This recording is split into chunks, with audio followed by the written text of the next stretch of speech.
হালাল ফুড পাচ্ছিলাম না, পরবর্তীতে ম্যাপে সার্চ দিয়ে দেখলাম আমার নামেরই রেস্টুরেন্ট আছে, ইয়াসিন রেস্তোরাঁ, নেপালে।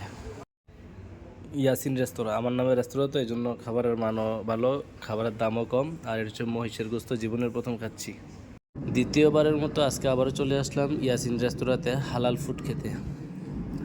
কালকে আমরা খেয়েছিলাম মহিষের লাল ভুনা, আজকে খাচ্ছি মহিষের কালা ভুনা, কালো এটা ভুনা। নাকি বেশি টেস্টি।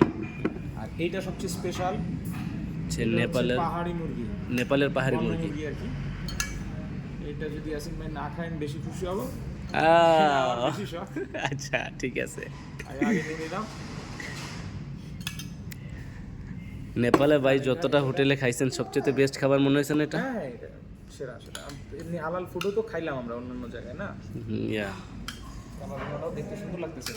এই মহিষের মাংসে একটা গন্ধ থাকে, কিন্তু গন্ধটা পাইনি। এইখানে ওটা নাই। নাই। অত্যন্ত সফট, একবারে সফট হয়েছে। কালকে খুবই মজা লাগছে। ইনশাআল্লাহ আজকে Okay. ভালো লাগবে আশা রাখি। ইনশাআল্লাহ। ওকে। পাহাড়ি মুরগিগুলো অনেক শক্ত, একটু বন্য বন্য গন্ধ আছে আর কি, অনেক শক্ত লাগে। কিন্তু স্বাদ রান্নাটা মনে হয়েছে, কিন্তু আমাদের যাদের রেগুলার খায় অভ্যাস নাই তাদের কাছে অত ভালো লাগার কথা না। দেশি মুরগি সবচেয়ে ভালো। বেস্ট। ভুনাটা কালা ভুনার থেকে বেশি মজা লাগছে আমাদের। কালকে লাল ভুনা খাইছিলাম, তো এই জন্য আবারও লাল ভুনা নিলাম। আজকে কালা বুনোও খাইছি, আবার লাল বুনোও নিলাম, লাল ভুনার আবার পাহাড়ি মুরগিও খাইলাম। পাহাড়ি মুরগিতে হাড্ডি বেশি, যে কারণে আমি বলছিলাম ইয়াসিন হোটেলে ভাই হাড্ডি বেশি। তো আবার হোটেল না ভাই? তারা এক্সট্রা আবার দিয়ে গেছে, মানে যে পরিমাণ দেয় প্রায় সেই পরিমাণই আবার এক্সট্রা দিয়ে আমার ভাই ব্রাদার বন্ধু বান্ধব। ওকে।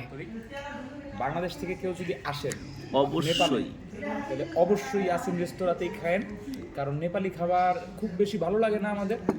আর অন্যান্য যেসব হালাল ফুডের রেস্টুরেন্ট আছে আমরা বেশ কয়েকটাতে খাই দেখছি, সবগুলার এটার চেয়ে আশেপাশেও নাই। নাই। এটাতে যেই সুন্দর স্পেস বিশাল, আর অন্যগুলোতে চিপা চাপি একটু আনি করে মাংসটা রেস্টুরেন্ট। এত সফট, মানে মহিষের মাংস এত সফট আমি নেপালে যারা আসেন বাংলাদেশ থেকে অবশ্যই ইয়াসিন রেস্তোরাঁতে আসবেন, খাবেন স্পেশালি মহিষের মাংস খান।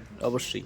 আমাদের ইয়াসিন রেস্তোরাঁর শেফ যে এত চমৎকার চমৎকার রান্নাগুলা নেপালে আমাদেরকে খাওয়াইতেছে, নেপালে অন্যান্য কোনো রেস্টুরেন্টে এত মজার খাবার খাই নাই আমি। হালাল অন্যান্য রেস্টুরেন্টেও খাই নাই, পাকিস্তানিদের, ইন্ডিয়ানদের বহুজন হালাল রেস্টুরেন্ট আছে, এইটা সেরা। ভাই আপনি কোথা থেকে রান্না শিখছেন? বাংলাদেশ থেকে।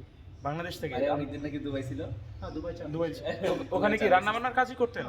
হ্যাঁ, ওইখান থেকে ইন্টার্নি করে আসছি 4 বছর। আচ্ছা আচ্ছা। ইন্ডিয়াতে- বাংলাদেশে কোথাও কি চাকরি করছেন? করছি মালিবাগে করছি। মালিবাগে কোথায়?